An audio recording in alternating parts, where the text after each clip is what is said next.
from Changkwanzi district was welcomed back by her tearful family and supporters after enduring 6 months in a Jordanian prison. Trafficked in 2022, she escaped abuse and was eventually rescued by McCall Protection Agency. As we hear more from this report.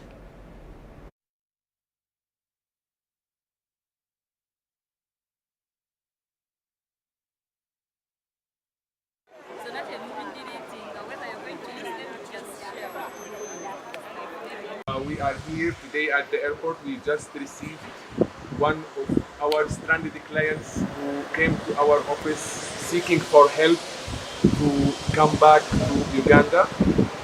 After tracing the case for almost 4 or 5 months, by God's grace, we were lucky and happy to receive her today.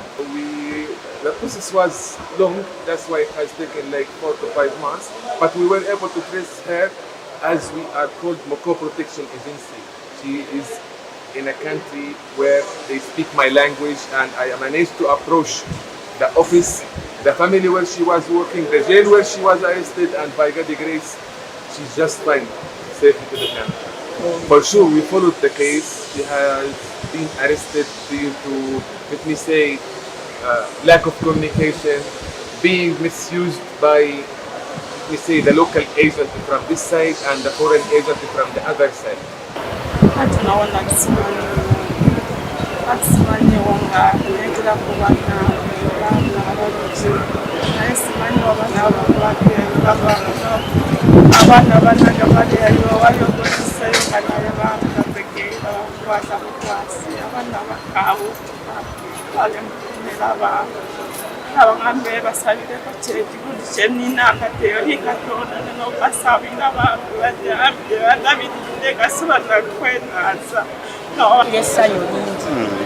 Kubanga mbadde sikirowooza nga buli budde baŋŋamba embeera ye si nnungi. Oluvannyuma yankubira n'aŋŋamba maama kati ntegeera ne wabeerawo lwesitegeera naye njagala kuddayo waka naye bebbi wange ali atya ne mugaaji ali mulungi naye nange nenyongera okuguma nga bwe nsaba naye kube omulanga ku baana bonna abatambula bagenda e Jordan musooke mubuuze Brenda kababeere ekyokuyigirirako banange mubuuze beegayiridde mubuuze n'abo balinayo abantu baabwe balisitulande twabwe mutuukirire musobole okulaba engeri gye tubayambamu okufuna abantu baabwe bali mu kubeera amulabyeko. Now, the state of Mutukula Masaka Road is unacceptable from the private sector standpoint, says Dr. Julius Yarohanga, the Director Policy Advocacy at the Private Sector Foundation, Uganda.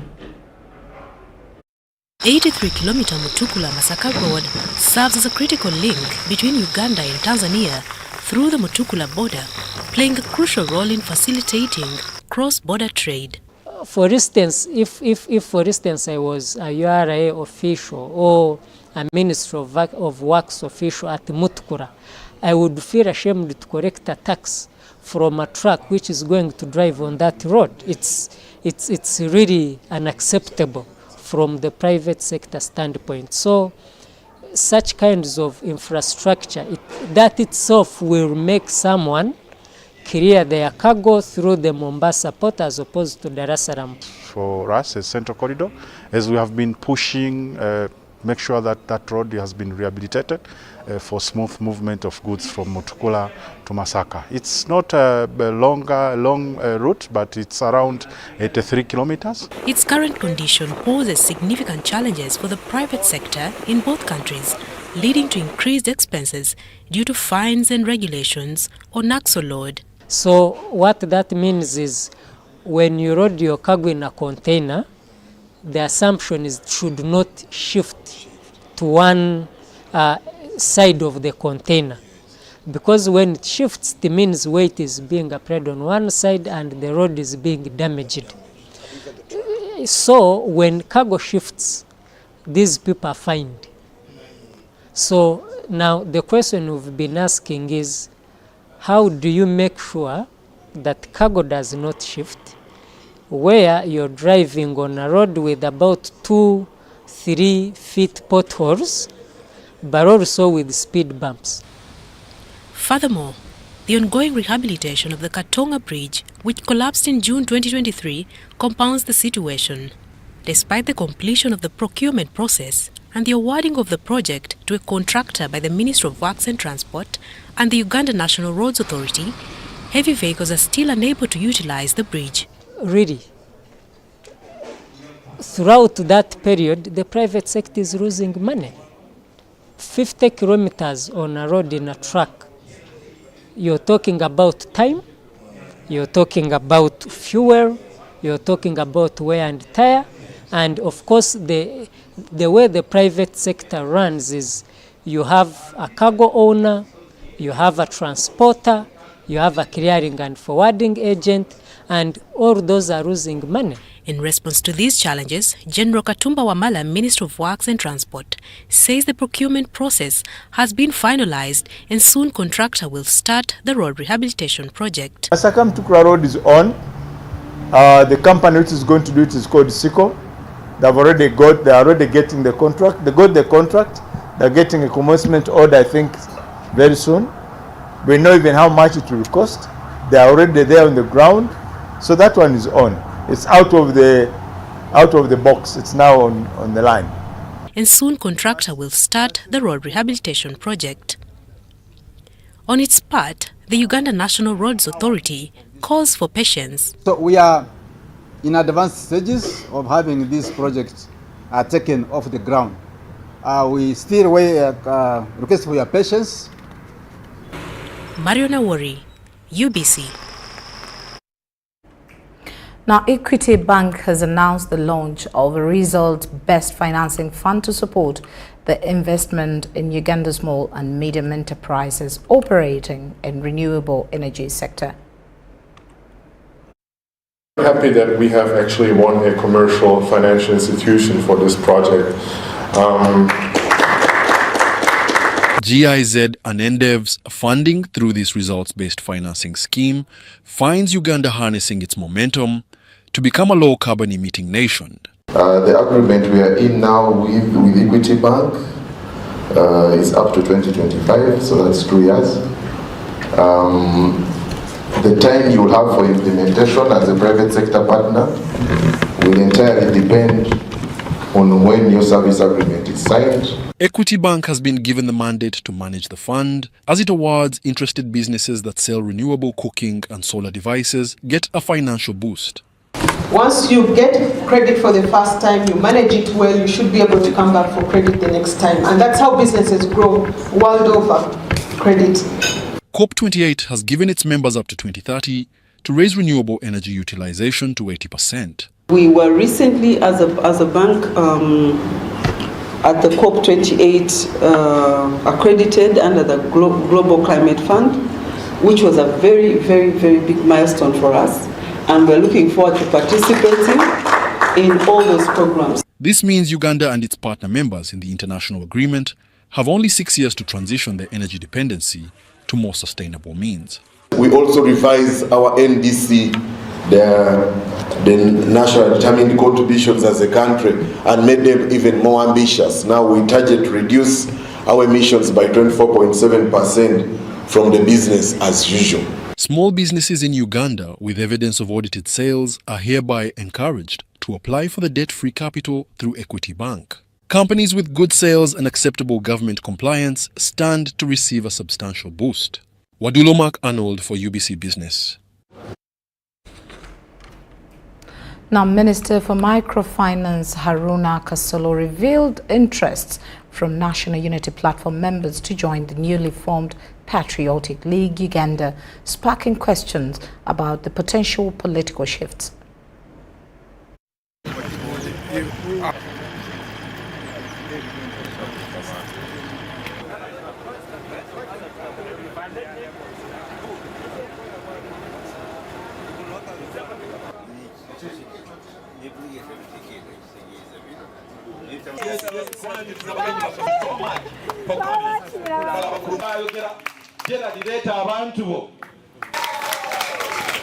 Abali wano abatali wano begatte ku kisinde kyaffe ekya Piero tubadde tuyinza okufuna obutakkaanya ne General Museveni naye tetuyinza kufuna butakkaanya na nsi yaffe. Kanolwekyo bajja n'omuwoozi aleeseewo Patriotic League of Uganda, katuyingire omwo tubunyise enjiri ey'okwagala ensi yaffe. Oba oli mwina we mwasinkana ne muyombamu ojja kitwala ku mwana ntoba okuba wayomba ne taata gw'oba omubi. Amaanyi agaffe gali Kyaddondo.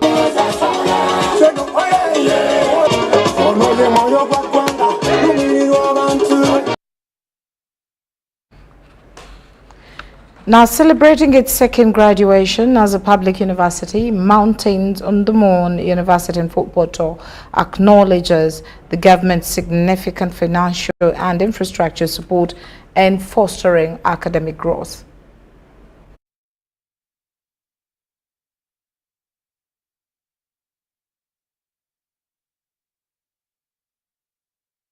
Over 2 years ago, and these include: 1, a successful transition from private to public, validation of all staff who serve or who served in the private MMU, and recruitment of new staff.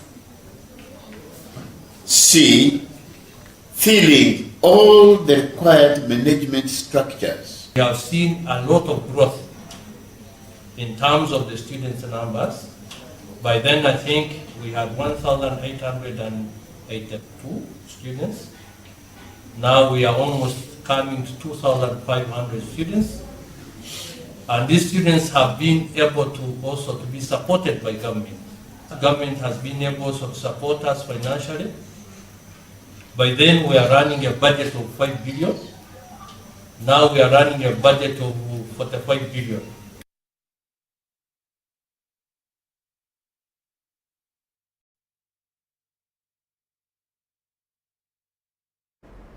Now, Minister Jennifer Namuyango highlighted alleged corruption and poor service delivery issues in Kagadi district, responding to residents' concerns expressed during the public meeting. Let's hear more in this report.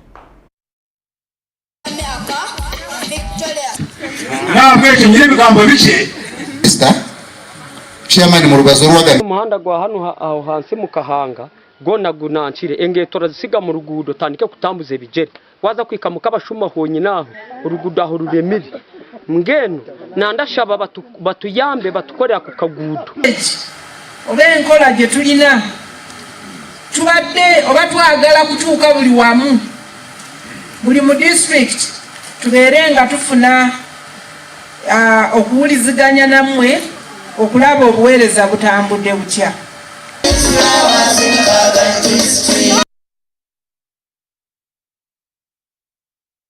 For us to take a short break, and we will return with more. Stay with us.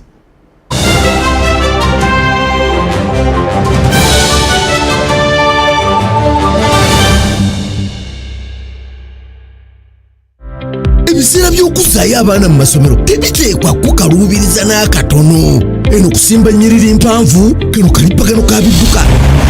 Simanya kuzunga na banka siripsi. Kati osobola okusasula school fees z'omwana wo ate n'okola n'ebirala ntoko ku ssimu ye ey'omu ngalo. Ekikola kyangu nnyo. Nyiga bunyezi *165*8 ogoberera ebikulagiriddwa oba okozese app ya MTN Momo. Ate kati okola ki olwaleero? MTN Mobile Money Uganda Limited erungamizibwa banka enkulu ya Uganda. My name is Kano Edith Nakarema Asuzwa. I head the State House Investors Protection Unit established by His Excellency Retired General Yoweri Kaguta Museveni, the President of the Republic of Uganda and the Commander-in-Chief of the Armed Forces. The Uganda Electronic Investors Protection Portal is a digital platform that empowers investors to get authentic information, make inquiries, report, verify, and receive feedback. The Electronic Investors Protection Portal serves all existing and prospective investors, both domestic and foreign, as well as the general public, through enabling whistleblowers to report any concerns about investing in Uganda. The electronic portal guides investors with important and necessary information on investing in Uganda. It also offers a quick reporting and enforcement mechanism while ensuring real-time feedback. The Uganda Electronic Investors Protection Portal gives you access to authentic information and resources that are designed to help you make informed investment decisions and avoid common pitfalls. To access the portal, log on to protection.statehouseinvest.go.ug or visit our website www.statehouseinvest.go.ug. Email us on info@statehouseinvest.go.ug or call us on 0326 100630. Visit our office at Lumumba Avenue, Plot 51B, Nakasero Hill, Kampala, Uganda. The State House Investors Protection Unit, empowering investors.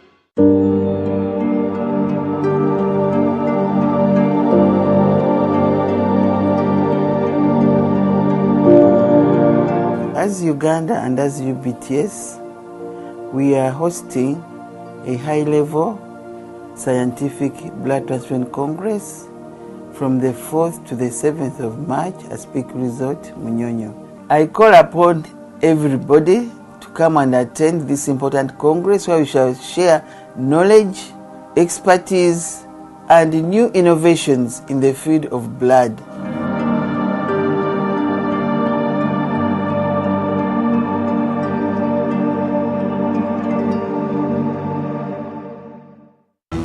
Fred! Osmosis. Freddy! Fred Dollar, my boss, CEO Inojo, the general of generals, the conqueror of conquerors, the first and the final, the sky above the skies, the promised land, the terms and the conditions, the international king crocodile, the source of the Nile. I don't have money today. Just take a polite loan of 200k to stock on my shop. The signs and symptoms of success. The bank commander, not the bank teller. Why hassle for a loan when you've got MTN Momo? We're sorting. Use the Momo app or dial *165*5# for all quick loans. Choose from the different loan options from our partners and get one that works for you. Together, we're unstoppable. Nyati Motion Pictures brings you Tuko Pamoja, a documentary film about our unity as Ugandans and Africans. Bunyoro would have simply created an East African community that we are looking for today. The rulers of Bunyoro are actually Luos. We people who live across the Nile, we are so related from our myth or from just the Nile. We are the same people and genetically we are even the same people. We are similar people. We are one. Pamoja, we are one. Use that word, pamoja. Premiering every week from 3rd February to June 2024 at the National Theatre and Indere Center. Daily screenings are from 4th February to June 2024 at Hams Cinemax and the National Theatre. To get a ticket, call 0778 787 660. Tuko Pamoja?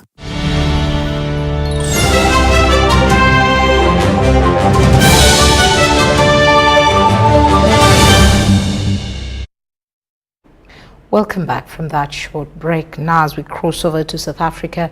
In South Africa, one of the Gauteng province's major water sources is being choked by water hyacinth and water lotus. Experts warn that the invasion plants are fast taking over the integrated Vaal River system, an essential water source serving about 19 million people in Gauteng and other provinces. Relies mainly on the Vaal River for water. The water lettuce and hyacinth invasive species are therefore presenting a major problem to the city and other areas as they have invaded the Vaal River. The river system serves millions of people in Gauteng, the Free State, the Northern Cape and the Northwest provinces as a water resource. Environmentalists say the presence of the plants is an indicator of how polluted the water is.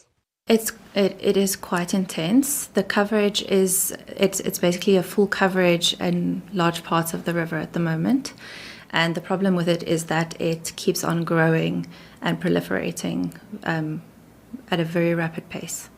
So the only reason that the growth of the water lettuce and the hyacinth is such a problem is because of the high nutrient levels that are in the Vaal River at the moment, and that is because of the sewage inflow into the river. So spraying glyphosate or using biocontrol agents to try and reduce the growth of the plants is fine, but it's only treating the symptoms of the bigger disease. Essentially, you need your wastewater treatment plants operational, reduce the level of sewage that's flowing into the system, and that's how you reduce the growth of those plants to a pace where it's manageable.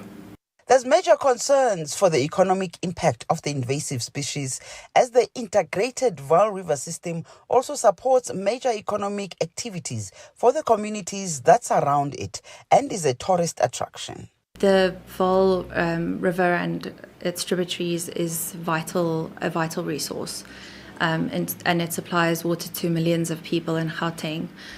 But it goes a bit further than that. It also, there is a large proportion of people that depend on the dam and the rivers economically in terms of tourism and that sort of thing.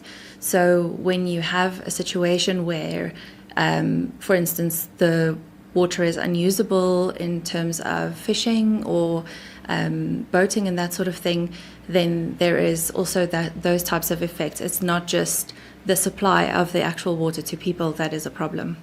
Currently, the main impact of the water lettuce, it is a floating plant which covers the water surface, which means that boats have difficulty driving on the water. The lettuce gets tangled in the propellers of the boats and people can't fish. Just the impacts of the water lettuce itself. The most significant impact is on the tourism. Rainwater has begun an integrated response to halt the growth, spraying herbicide on the plants and releasing weasels as biological control agents. Rainwater is a South African water utility that supplies water to the Gauteng province and other areas of the country. Yodisa Njamela for CGTN in Johannesburg, South Africa. Now as we cross over to China, China's challenger to Airbus and Boeing's passenger jets, the narrow-body C919 manufactured by the Commercial Aircraft Corporation of China, COMAC, has made its first trip outside China's territory, staging a flyby at Singapore Airshow. China has invested heavily in its attempt to break the hold of the dominant two Western plane makers in the global passenger market. The country has indicated a push in 2024 to advance to the C91 and COMAC's footprint domestically and internationally. The plane is certified only with China. The first of now 4 C919s began flying in China Eastern Airlines in 2023, with Airbus and Boeing struggling to ramp up production and meet demands for new planes. The Boeing struggling with a string of crises. The aviation industry is watching how COMAC positions itself as a viable alternative. COMAC will invest tens of billions of yuan over the next 3 to 5 years to expand the C91 production capacity, and China media reported a COMAC official as saying in January. China's aviation authorities said in January that it would in 2024 pursue European Union Aviation Safety Agency validation for the C91, a process which already began in 2018. After starting the process in 2018. According to Chinese media reports.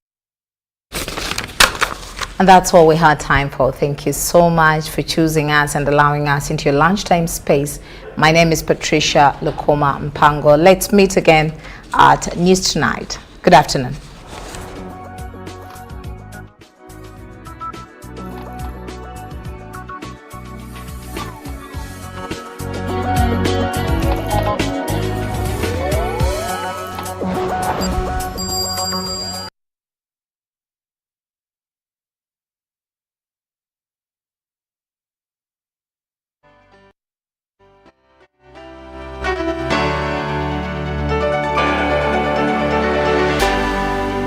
BBC, inspiring Uganda.